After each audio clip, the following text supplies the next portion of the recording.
Hey guys, welcome back to Bytes Ep.8. My subscriber count has grown so much and I'm super excited for all these new viewers that are starting to learn about technology from me. Once again, thanks for all the likes, views, comments, and shares on the last video. Anyway, without further ado, let's get started.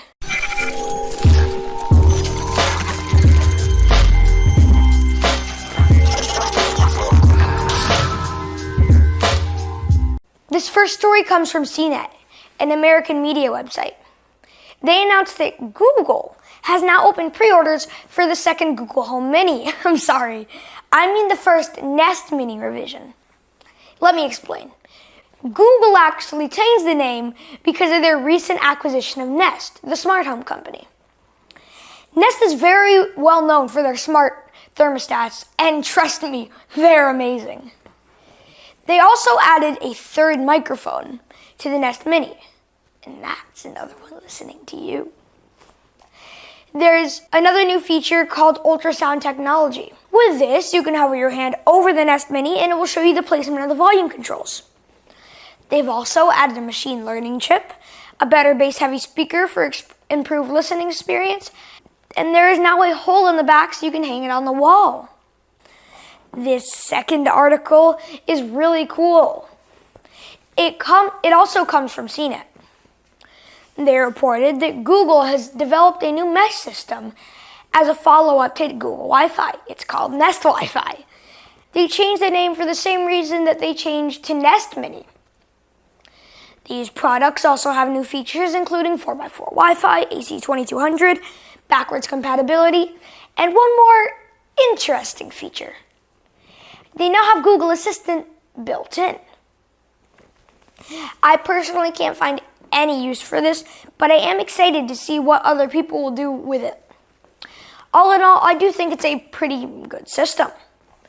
The next article comes from Vox, an American news and opinion website.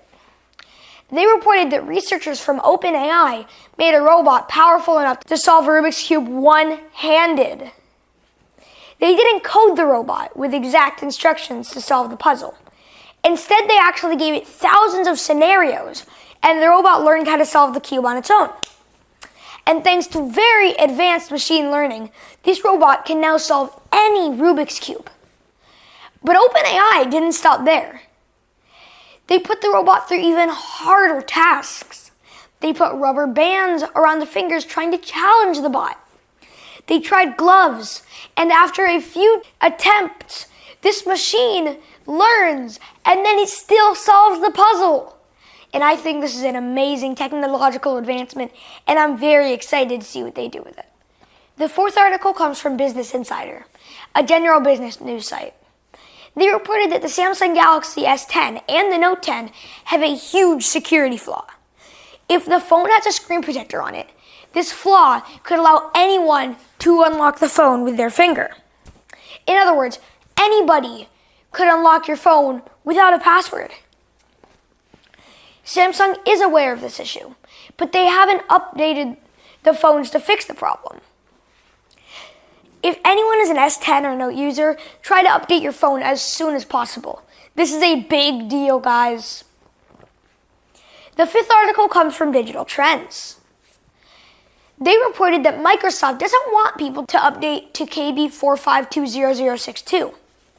And there is a very good reason. On certain computers, Microsoft's Advanced Threat Protection Service, or ATP, might stop running or even fail to send reporting data. While the reporting data thing isn't that bad, the ATP service being stopped is, especially for people that aren't careful on the internet. So far, this issue only appears to affect enterprise solutions, but it is still alarming. So look both ways before you cross that street. Thanks for staying with me to the end, friends. If you like my content, please subscribe and tap that bell icon to be notified of future videos. If you have any questions regarding any of this, consider commenting down below and your questions could be showcased on my next video. If you're interested in any of the equipment I use to record and make my videos, you can also check the description below. If you want to read the articles I reported on, there will be a link in there as well. I'll see you guys in the next time. Bye.